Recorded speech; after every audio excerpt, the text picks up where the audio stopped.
Welcome and thank you for being here today for our big announcements. We have many speakers today, and then we'll be taking questions from members of the press.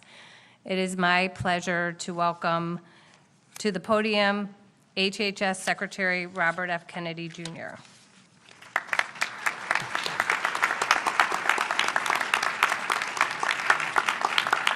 Good morning, everybody. Thank you to all the officials who are joining us today, and I'm going to acknowledge many of you by name. It's a long list. Chairman of the Federal Trade Commission, Andrew Ferguson, Senator Bill Cassidy, Senator Marsha Blackburn, Senator Roger Marshall, Senator James Lankford, Congressman Doug LaMalfa, Congressman John Joyce, Congresswoman Diana Harshberger, Congressman Bob Onder, Congressman Robert Aderholt, Congressman Dan Crenshaw, Congressman Tim Walberg, Indiana Attorney General Todd Rokita, Texas Attorney General Ken Paxton, Deputy Secretary Jim O'Neill, Administrator Mehmet Oz, Director Jay Bhattacharya, Commissioner Marty McCary, and Admiral Brian Christine. And a special thanks to Khloe Cole for being with us today to bravely share her odyssey. Doctors assume a solemn obligation to protect children, yet doctors across the country now provide needless and irreversible sex-rejecting procedures that violate their sacred Hippocratic oath by endangering the very lives that they are sworn to safeguard. The American Medical Association, the American Academy of Pediatrics, peddled the lie that chemical and surgical sex-rejecting procedures could be good for children who suffer from gender dysphoria. They betrayed the estimated 300,000 American youth ages 13 to 17, conditioned to believe that sex can be changed. They betrayed their Hippocratic oath to do no harm. So-called gender-affirming care has inflicted lasting physical and psychological damage on vulnerable young people. This is not medicine, it is malpractice. We're done with junk science driven by ideological pursuits, not the well-being of children.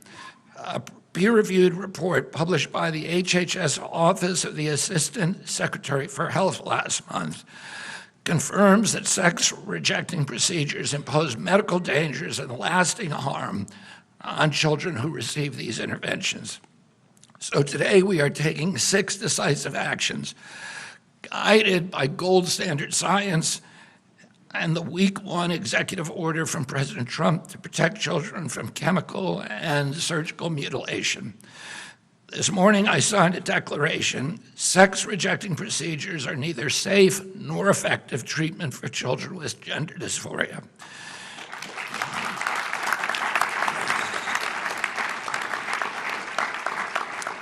These procedures fail to meet professionally recognized standards of care.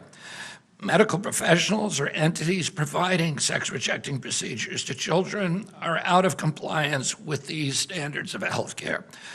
This declaration is a clear directive to providers to follow the science and the overwhelming body of evidence that these procedures hurt, not help, children. Additionally, CMS is proposing 2 new rules.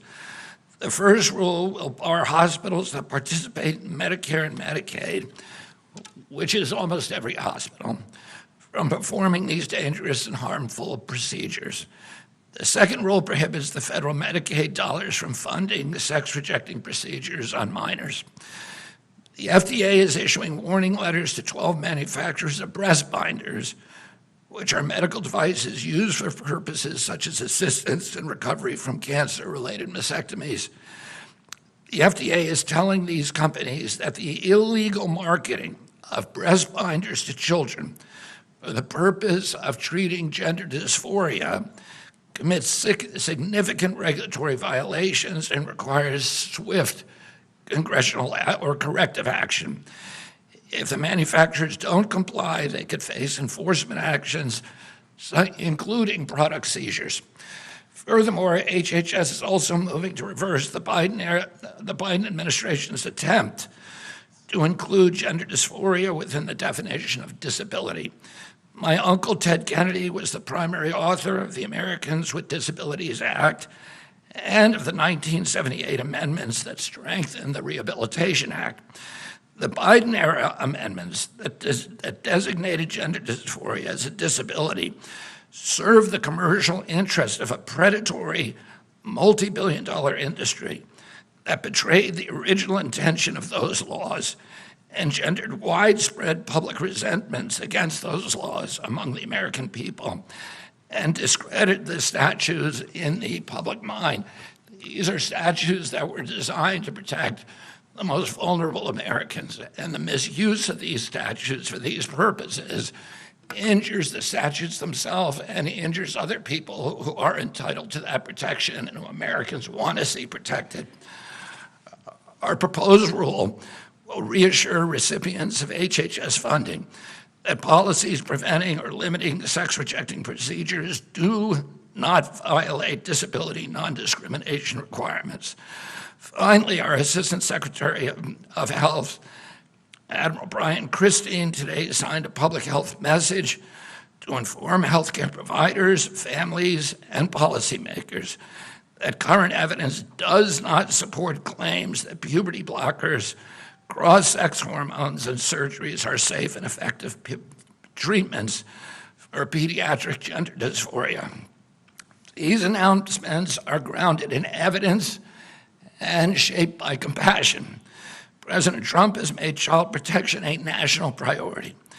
The Make Our Children Healthy Again strategy demonstrates that commitment. Sex-rejecting procedures rob children of their futures. The Maha Commission strategy report calls for an end to over-medicalization of our children. Unnecessary medical interventions drive big money interests that push sex-rejecting treatments. Today's revenue for sex-rejecting drugs and surgeries in 2023 were estimated in one study to exceed $4.4 billion and on track to exceed $7.8 billion by 2030. One doctor was recorded callously describing sex-rejecting procedures as a big moneymaker. Hospitals rake in millions of dollars by convincing boys and girls that a lifetime of off-label prescriptions for estrogen and testosterone blockers, chest reconstruction surgeries, and more are the only way to achieve true happiness and belonging in life. It's wrong. The Trump administration will not stand by while ideology, misinformation, and propaganda push vulnerable young people into decisions they cannot fully understand and that they can never reverse. On my watch, HHS will stand for radical transparency and informed consent. We follow the evidence, we employ gold standard science, we honor the moral obligation to do no harm. There is divine worth in every person, and it shines most brightly in our children. That worth commands us to protect them. And as long as I serve as HHS Secretary, this agency will do so. Thank you all very, very much.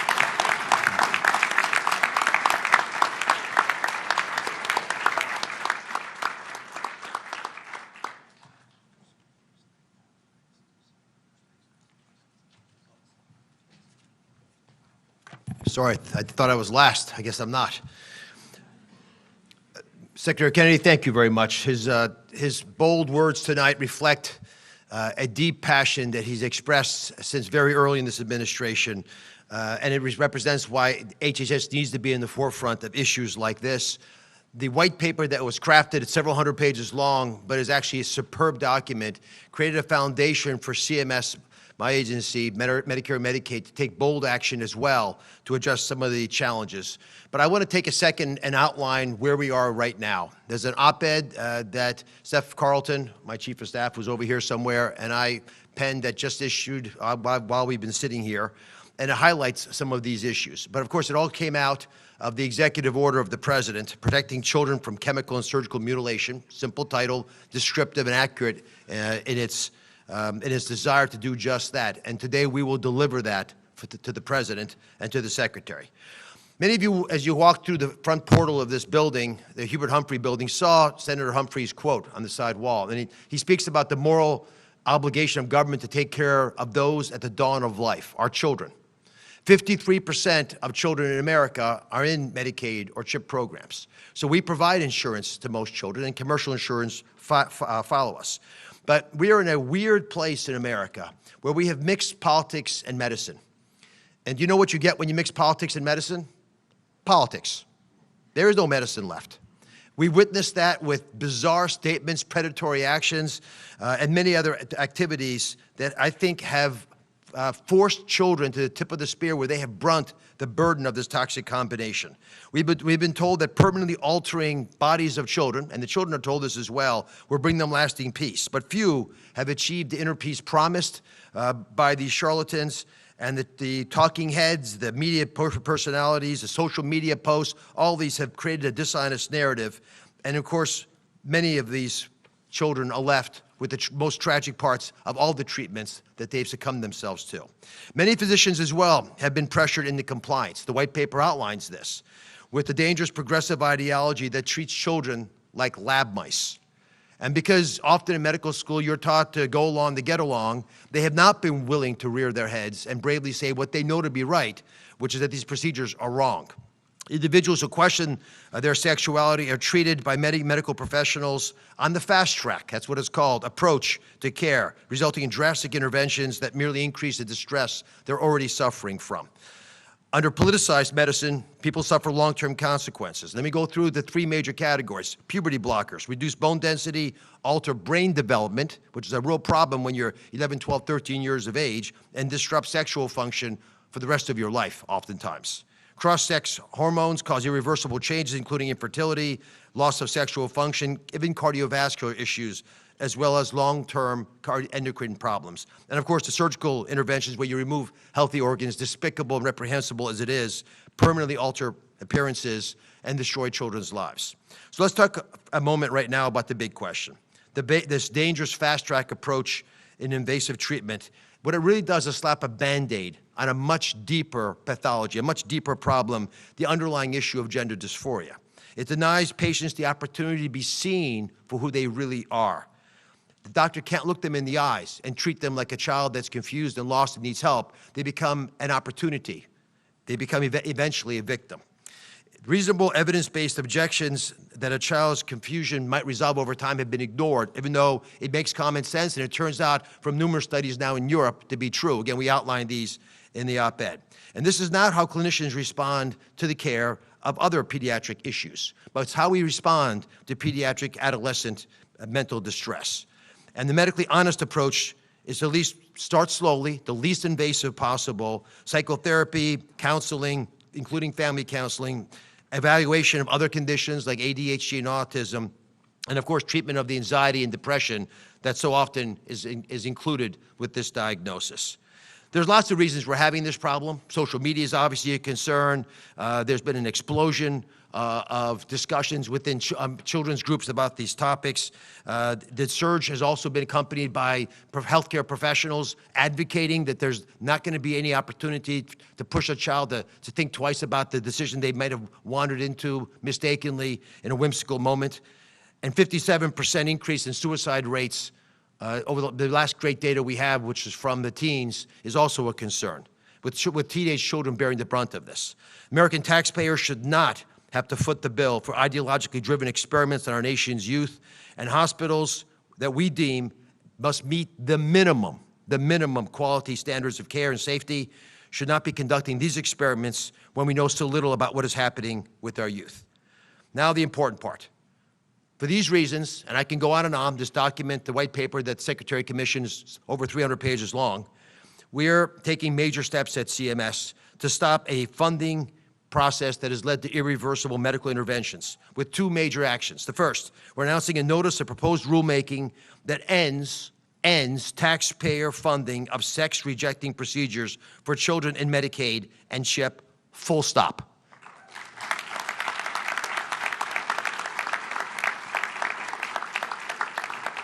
We don't provide health care to every child, but at 53%, we've got most, and we're not going to let taxpayer money go to hurt these children, and those children will no longer be hurt with this ideology. We know that inflicting these procedures on young people costs them and the Medicaid system countless dollars, not just in medical bills, but also all kinds of downstream issues, while providers reap the rewards. Too many providers inappropriately profit from carrying out these destructive procedures, and I'm just going to go through this grotesque laundry list of prices just so you're on the same page with what Secretary Kennedy started teasing at. According to a 2022 JAMA data, so it's very recent, the typical vaginoplasty, a procedure a child does not need, costs $60,000. Shockingly, a phalloplasty, the creation of a penis, costs on average in America, according to this data, high quality, $150,000 per child. I do believe, with doing some work, that these prices have continued to increase with increasing manufactured demand. And I must point out that the creation of a vagina, in that case of a phalloplasty, or a scrotoplasty where you add testicles, that's extra. This is a pathology that has afflicted the medical profession. It is shameful that clinicians have profiteered off this. I do not understand how it could possibly have been tolerated by the leadership of these institutions, but it will no longer be funded. And I can tell you, if they're so diehard desirous of helping children and they don't get paid, the question is, will they do these procedures? And I think we know the answer. The second big thing, that's $250 million over the next decade of savings to the taxpayer, but that's irrelevant to this issue compared to the harm to the next generation, to our future, because kids are always our future. Second, to reinforce the need to protect our children, we are announcing that certified Medicare and Medicaid hospitals, pretty much everyone in the hospital in the country, will no longer be permitted to perform certain sex-rejecting procedures on children. Any hospital that does offer sex-rejecting procedures to vulnerable populations of pediatric-age kids will no longer be able to participate in the Medicare and Medicaid program.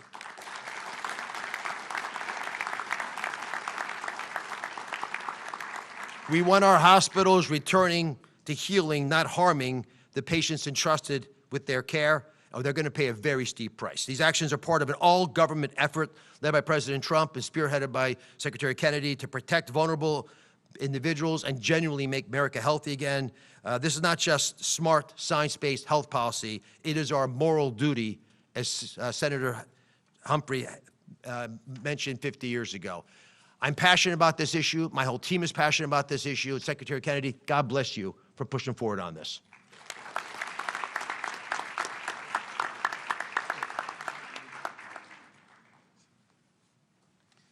Thank you, Dr. Oz. One of the most barbaric features of a society is the genital mutilation of its children. It's based on a medical dogma, sadly, that the normal, sometimes stressful experiences of boys and girls growing up is a pathology that requires medical intervention. Parents are told if they don't agree to these disfiguring and permanently sterilizing procedures, they're putting their child at increased risk of suicide, a baseless claim that has never been supported with good data. Let's be honest, and I'm going to say what you're not supposed to say. Pushing transgender ideology in children is predatory, it's wrong, and it needs to stop.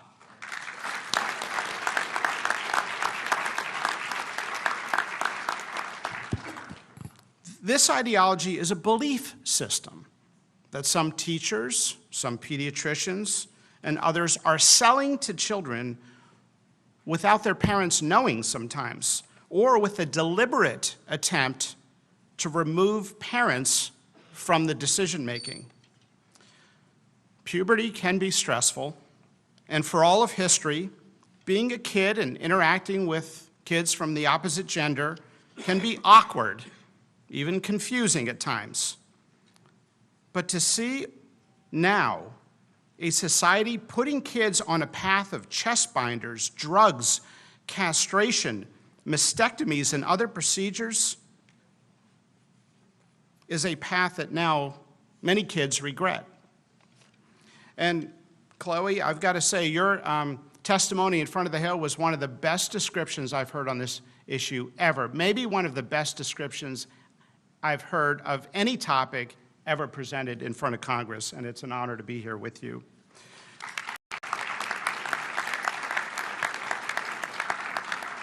Let me be clear about something, and this is an important distinction. Sometimes it doesn't get mentioned. We're not talking about medically treating kids with a biological basis for differences in sexual development, what used to be called intersex. We're not talking about children with 5-alpha reductase deficiency, Klinefelter syndrome, Turner syndrome, or other sex chromosome abnormalities. We're talking about an ideology that is supported by flawed science that every child as young as 4 years of age should pick from an array of genders. We've got high schools now where half the kids don't identify as a boy or girl. What's going on? To American hospitals and clinics, do not ask parents to leave the room in order to sell your transgender ideology to America's children.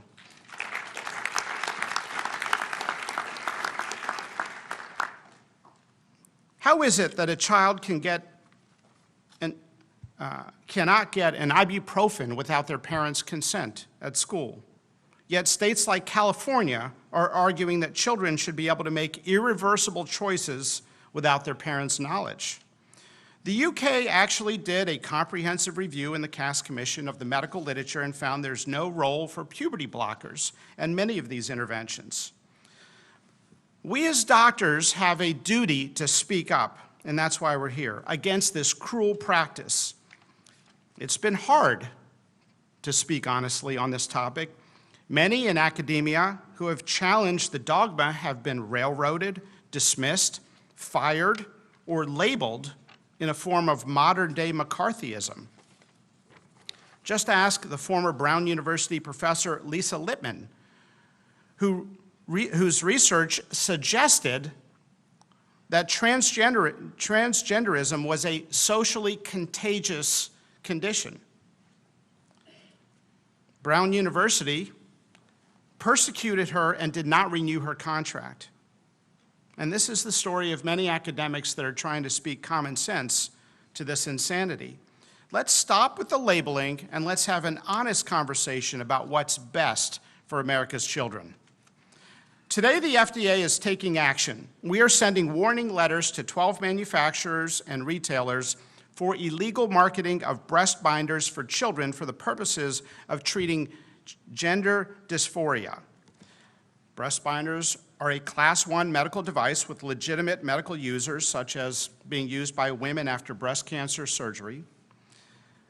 And these binders are not benign. Long-term usage has been associated with pain, compromised lung function from atelectasis collapse, and even difficulty breastfeeding later in life.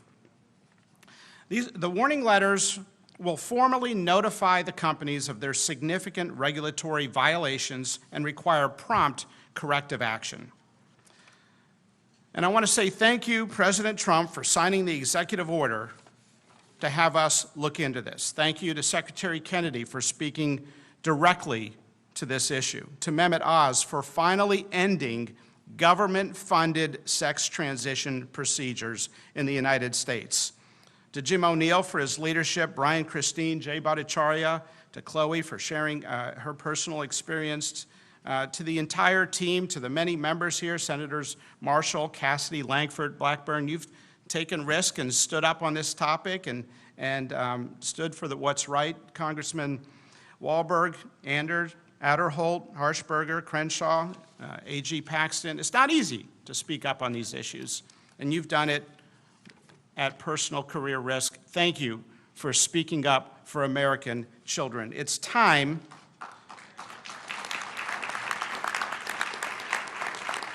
I can't tell you the number of people that said, don't talk about this issue publicly. You can talk about everything else in medicine, but do not ever talk about this on TV or in any public forum. You've probably gotten the same advice.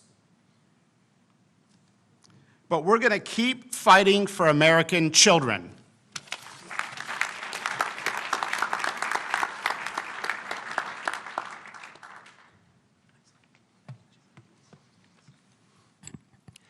Good morning. I'm Admiral Brian Christine, the Assistant Secretary for Health at the Department of Health and Human Services, and I have the privilege of being the Senior Flag Officer in the Commission Corps of the United States Public Health Service. Welcome to you all, but especially welcome to you, Khloe. Today, we are taking decisive action to protect America's children from chemical and surgical mutilation and to restore evidence-based medicine and gold standard science to the forefront of federal health policy. What we found in our gender dysphoria review was truly alarming. From 2016 to 2019, the number of sex-rejecting procedures performed on children tripled. And despite the mounting evidence of harm and the reversals by European countries, the previous administration and my predecessor were driven by a warped ideology and a radical political agenda. And that is why I am signing this public health message today, to ensure that healthcare providers understand their responsibility to put children's health and safety first. As medical professionals, we have an ethical obligation to provide excellent care to our patients informed by the best evidence we have. And as such, we should refuse interventions that pose risks of unnecessary harm because our first mission is to do no harm.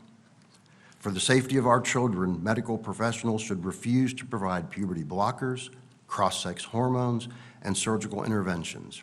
Instead, we must prioritize comprehensive psychosocial assessment and support. We must address co-occurring mental health conditions, and we must provide compassionate, developmentally appropriate counseling. And finally, we must educate young families about the incredibly weak evidence for these medical interventions. And let me be clear about this. This is not about politics. It is about science. It is about safety. It is about radical transparency. It is about trust. Our mission is to ensure that every American child receives medical care that is evidence-based, that is ethical, and worthy of the public's confidence. For America to be healthy and great again, we need strong, healthy boys and girls who will have the chance to know the joy of coming together as one and starting their own family one day. And if they are subjected to these vile, sex-rejecting procedures, that cannot happen.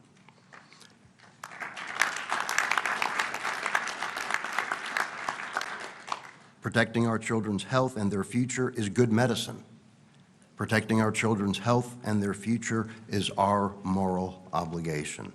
Today, I am offering the opportunity for every medical professional to absolutely reject harmful, irreversible procedures on minors and instead to prioritize medicine that puts the health of America's children first. All of us on this stage will continue to be guided by gold standard science, a dedication to radical transparency, and a commitment to truth. President Trump and Secretary Kennedy will stand for no less. Thank you all for being with us today. God bless President Donald Trump. God bless Secretary Robert F. Kennedy Jr. God bless all of our vulnerable children who suffer from gender dysphoria and their families.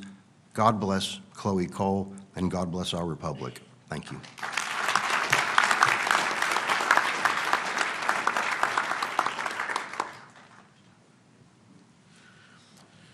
I'm Dr. Jay Bhattacharya, the Director of the National Institute of Health. I was thinking about how we got to this moment today, and I was thinking about the power of science. And normally, we at the NIH, and I should say, as myself in my own capacity in my career, I've always admired the power of science to do good for the world, to help us understand how the world works, to develop cures and treatments. But today is not a day to just talk about that, because we've also seen in this sorry episode that will go down as a dark episode in medical history of how the power of enthrallment to a false science can damage and harm lives. The hijacking of scientific institutions, the hijacking of scientific journals for the purpose of essentially enforcing groupthink is tremendously powerful. We saw this during the pandemic, and we've seen this in this episode today, that the idea about whether you need to have extraordinary interventions to halt the puberty of a child in order to prevent them from committing suicide, That's a scientific question, right? It's more questions, lots of types of questions, but it is at heart a scientific question. Is it true? Is it true that if you don't accede to the desires of a 10-year-old, 11-year-old child who thinks they're the other gender, and allow the doctors to do extraordinary measures, that they're going to kill themselves? The idea behind all these procedures was a false idea propagated first by science, by scientists, essentially asserting that the evidence that the answer to that question, yes, if you don't let your child transition, they're more likely to commit suicide, that the answer to that question is yes, when in fact there was never any solid scientific evidence for that question. The 300-plus page HHS report, the report that was done in the UK, the CAST report, the Scandinavian reports, all those came and looked at the scientific evidence, and they all came to the same conclusion, that the scientific evidence that the answer to that question is yes is incredibly weak. And so the question is, why did it take so long? Why did it take so long, and how did the first idea come in the heads of people to assert falsely that there was strong scientific evidence to say that you must transition your kid or else they're going to commit suicide? I mean, those are haunting questions for me as the director of the National Institute of Health, because the key idea in science is that when there are extraordinary claims made, you have to question them. Even when you have ideas that are well established, you have to question them. And yet what happened was that there was essentially a groupthink that prevented excellent scientists from speaking up when they should have. The extraordinary courage of the authors of the HHS report, I don't know if you're all here in the room today, is stunning to me, because they stuck their heads up. The extraordinary courage of Khloe Cole, sticking her head up when it was almost impossible to do so. Why was it so impossible? Because the power of science to enthrall minds is almost unmatched in our society. So what do we need to do? First, don't ever let, if you're a parent, don't ever let a doctor tell you, essentially blackmail you into thinking that you must accede to a transition for your child, because if you don't, the child will kill themselves. There's no warrant for that. The scientific evidence does not support that, and we should never, and I'm proud to be part of an administration that is putting an end to that practice.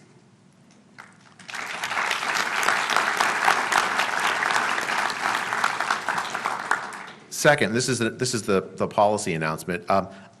As director of the NIH, we have ended our support for research in support of of gender transitions. But now there have been activist courts that have prevented us from getting rid of all of our portfolio of it. But by the end of this year, that's all going to be gone from our portfolio. It was junk science to begin with, and we will not continue to support it.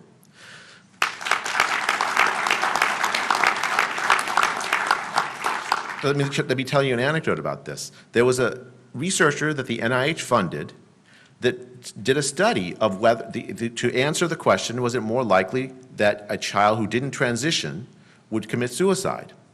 That researcher found the answer was no. But because the researcher's ideology was so enmeshed in this, because if the answer is no, that means she might get canceled, she refused to release the study, refused to release the data. And we at the NIH have got the data from this researcher and made it available for other researchers to do replication studies and work on. I'll tell you, I think to me that is an absolute violation of what it means to be a scientist. When I find data that disagrees with my priors, my ideas about the way the world works, I change my mind. Actually, the easiest way to always be right, when you're wrong, you just change your mind. It's very simple. That's the beautiful thing about science. So I made the announcement already about no longer funding this, but the second announcement, and this is really, really important to me. There are thousands of kids that have undergone this transition, and many of whom regret having undergone this transition. There are thousands of kids that are in mental distress because they've been through this, families torn apart. We are going to fund science to help them, because what I don't want is for the answers to those families to be based on basically no evidence or presumed knowledge that we don't actually have. We're going to do gold standard science to help those families, to help those kids that are detransitioning or thinking about detransitioning, because we have to follow wherever the evidence leads in order to protect children. So Secretary Kennedy, President Trump, if you're listening, and all the distinguished congressmen and senators and others in the room, thank you for your leadership on this issue. Thanks for on the behalf of all the parents and kids of this country. I think we are turning a page in this. This will be remembered as a dark day. Today we'll remember as a bright day, but the episode of the last several years will remember as a dark page in the history of science, and let's pray that we never have to do that again. Thank you.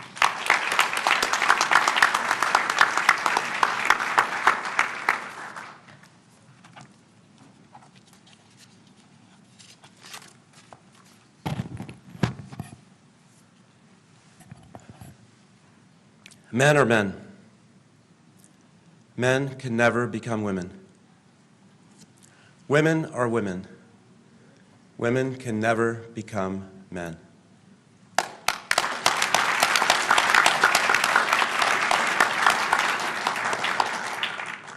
Children are innocent, and they need our protection.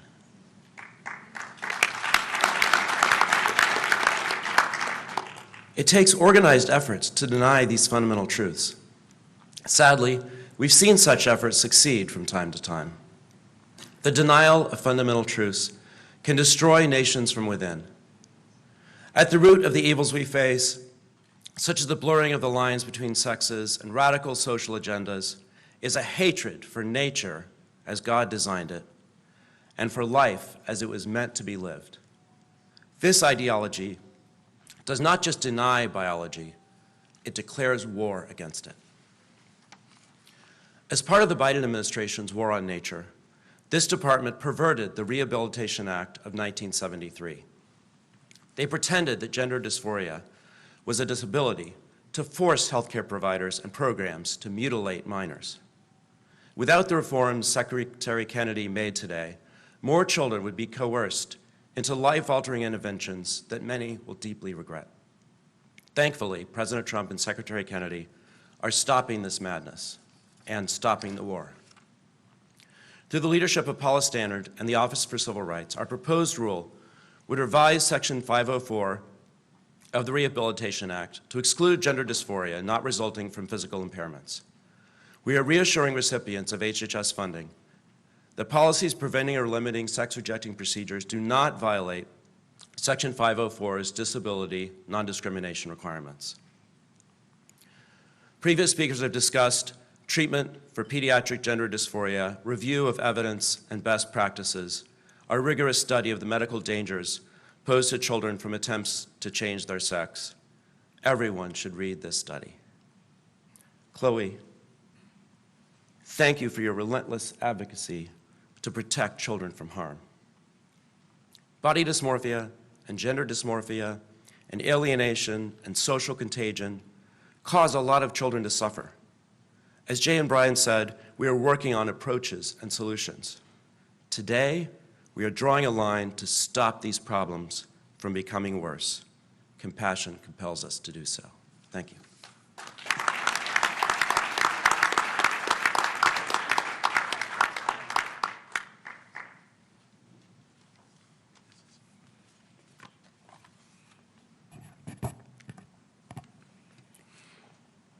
Thank you so much for having me.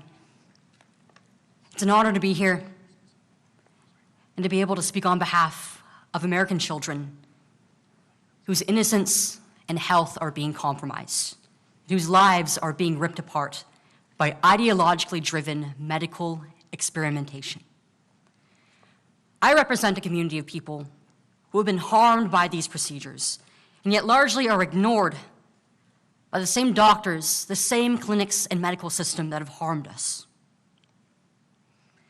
I've become an advocate for protecting children from what is often mistakenly referred to as gender-affirming care, because it is by no means care, scientific medical abuse that violates every tenet of medical ethics.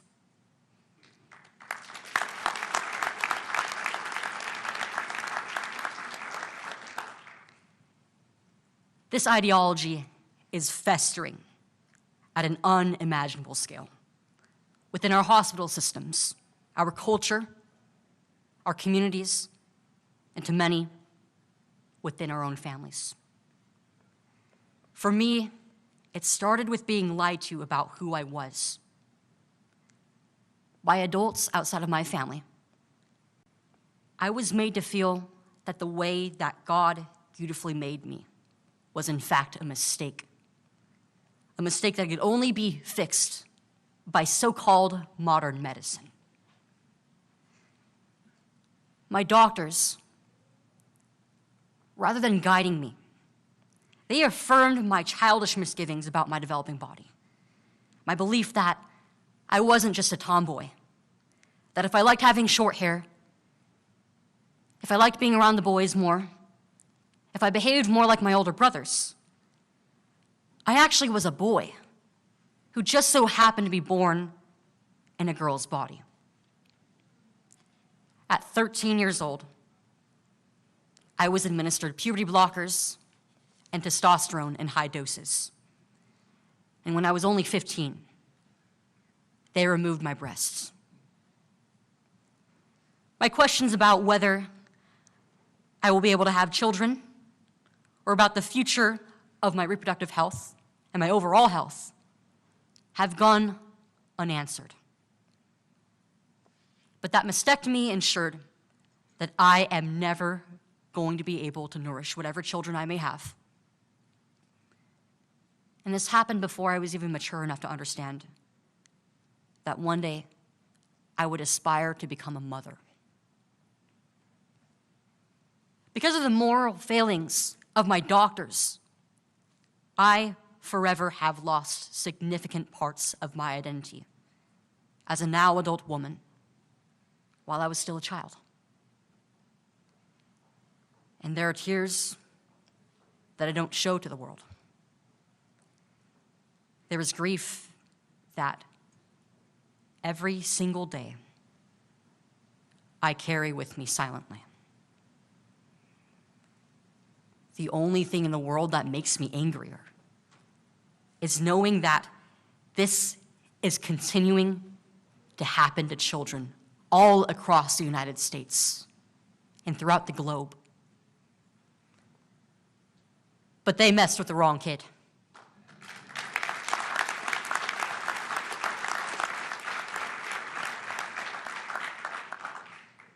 At 16 years old, I rejected the lies that I was sold.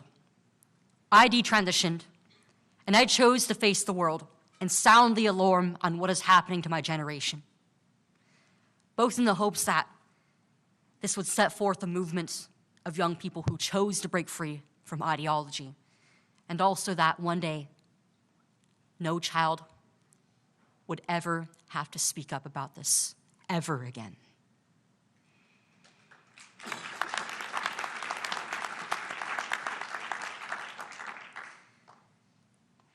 And what this movement has achieved in such a small amount of time is far greater than I have ever dreamed of. 26 states now have passed laws to save children. Laws that all have been upheld by the Supreme Court earlier this year. President Trump has signed countless executive orders to fight for biological reality, to fight for the protection of our kids. My own lawsuit filed by Center for American Liberty is finally moving forward. And of course, the Department of Health and Human Services has been a decisive part in our wins this first year of Trump's second term. With the release of the peer-reviewed gender dysphoria report, it has become official U.S. policy that these treatments in children are questionable at best, life-shattering at worst, and this industry needs to be challenged and taken down for the sake of future generations.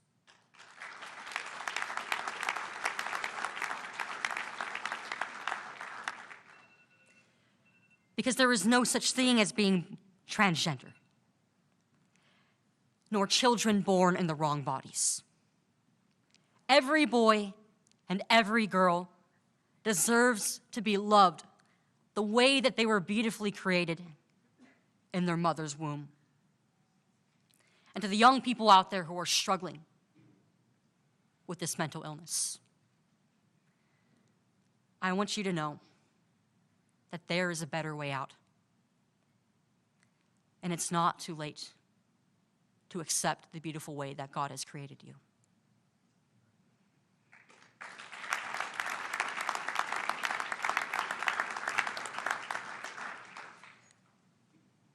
My story turned out to be a success story, but it was only in spite of my doctors and the horrible things that they did to me, to my family. I am only one voice out of thousands of children, but our cries for help have finally been heard. And the Trump administration and the HHS and Secretary Kennedy have done an incredible job this year, ensuring that this abuse is going to cease one day. I am incredibly excited to see the many more wins that we are going to have moving forward in the next few years. On behalf of every single child who once was mistaken that they were transgender, thank you for everything.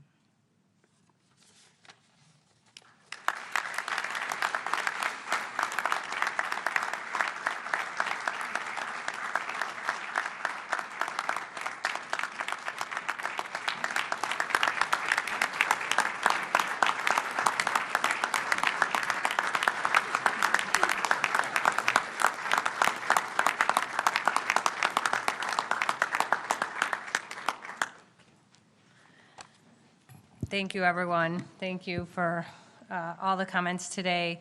We're now going to take questions from the press. Please keep your question to the reason we're here today. Also, if you can clearly state your name and your outlet, and if all the speakers want to stand up and be ready to answer questions, and then who you'd like to ask your question to. Sarah? Hi, Sarah Overmall from CNN.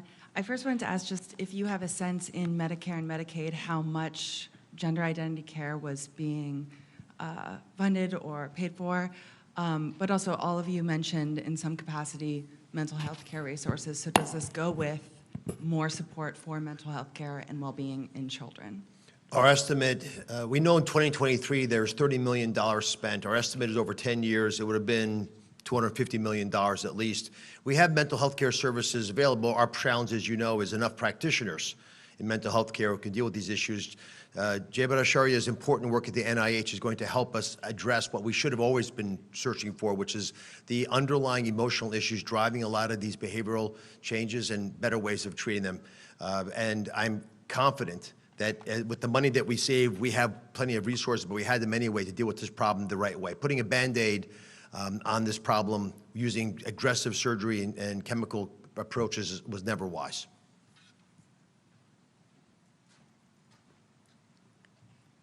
Caitlin?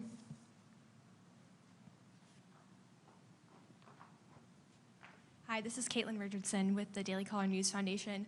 My question is, do you think that we need medical billing codes for detransitioners or those who face adverse reactions from sex change procedures? Looking at the billing code situation, there's probably codes we could use already, but we will fix the codes if we can fix the kids. We're not going to let math, regulations, and money get in the way of helping these children. For the same reason, we don't want to allow any of those resources to be used in a perverted way to harm children. These kids, and we've all spoken to this, their prefrontal cortexes are not yet mature scientifically. So condemning them to decisions that they make whimsically at those ages, no parent would allow to have happened. And I believe these procedures will fall in the deepest abyss of dark periods of American history like prefrontal lobotomies represent today. They should be a prehistoric relic that brings shame upon the profession.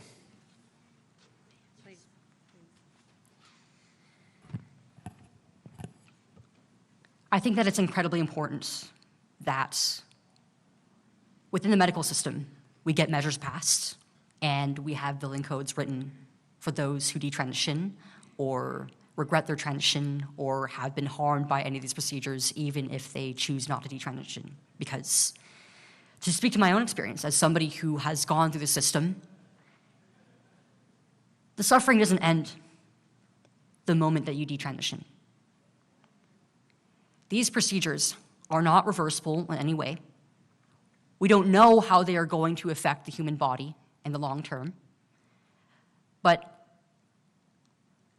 I myself and every other detransitioner I know has so many different medical concerns that are not being addressed because our own doctors don't have any standards of care to refer to. They don't know what to do with us.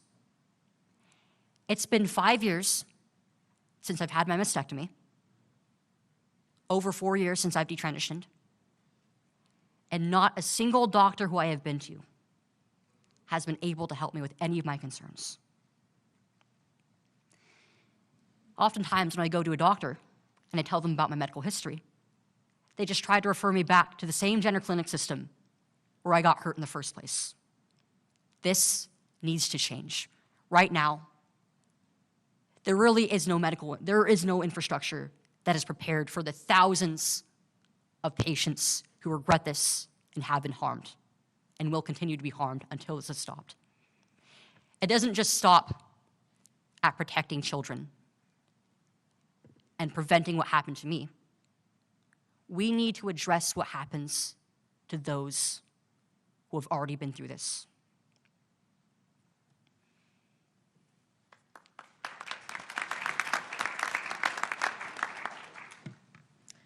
Michael?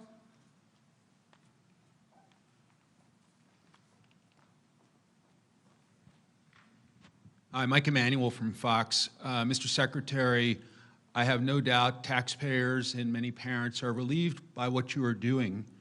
But do you worry about blue states and transgender activists tying you up in court over the next few years over these steps you're taking today? I don't worry. I mean, I think that's going to happen. I mean, the number of lawsuits with my name on it right now is almost beyond counting. So we have, we got everything that we do here. We have excellent general counsel. We know what we do. What we're doing is legal. And if people sue us, they're welcome to, but we're going to win the lawsuits. So.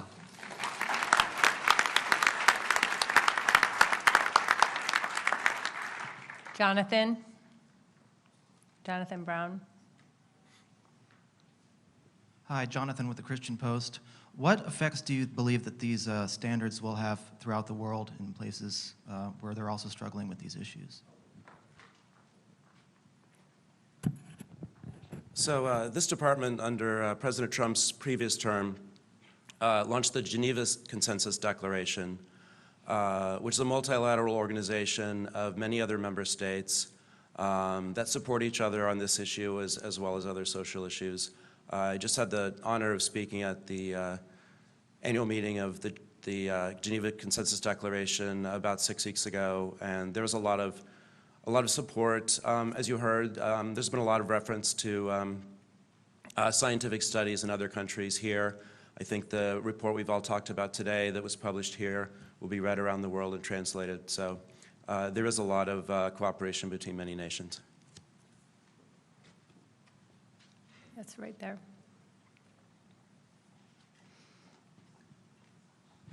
Hi, Chelsea Sirzo at Stat News. What is the implementation timeline for many of these actions?